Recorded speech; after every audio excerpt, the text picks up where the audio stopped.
Title, Ang Pulubi at ang Batang Nawala. Sa isang mataong kalsada sa Maynila, may isang pulubi na nagngangalang Mang Carlos.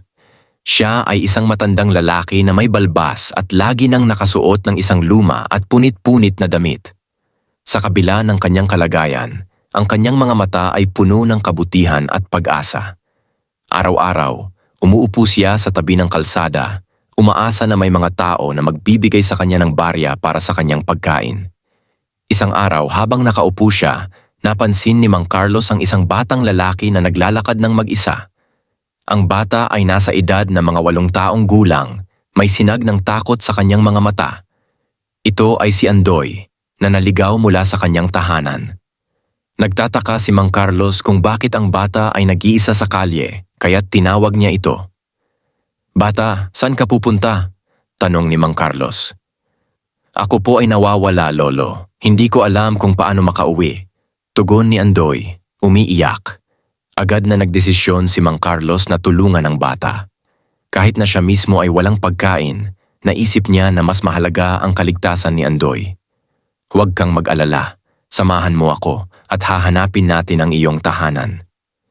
Naglakbay sila sa mga masisikip na kalsada at nagtatanong sa mga tao kung nakikita nila ang mga magulang ni Andoy.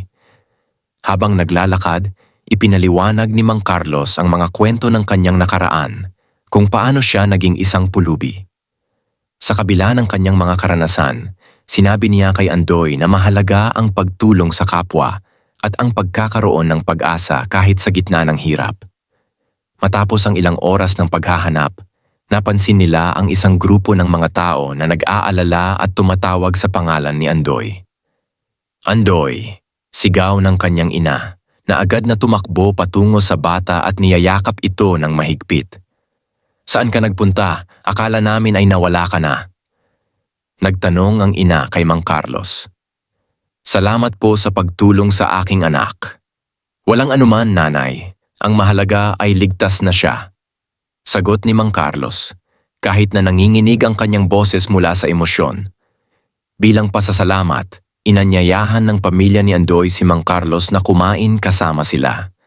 Sa kabila ng kanyang kahirapan, tinanggap ito ni Mang Carlos, hindi dahil sa gutom kundi sa pagkakaibigan at pagmamahal na natamo niya mula sa kanila. Mula noon, ang pulubi at ang batang lalaki ay naging magkaibigan. Bawat linggo, bumabalik si Andoy kay Mang Carlos upang dalawin siya at ibahagi ang mga kwento ng kanyang buhay. Ang kanilang kwentuhan ay nagbigay ng liwanag sa madilim na sulok ng kalsada at kaibigan ang naitayo sa pagitan ng dalawang tao na mula sa magkaibang mundo. Sa kwentong ito, natutunan ng lahat ang halaga ng kabutihan at pagiging bayani sa maliit na paraan. Si Mang Carlos, kahit sa kanyang hirap, ay isa pa ring tunay na bayani na nagsisilbing ilaw sa buhay ng isa pang nilalang,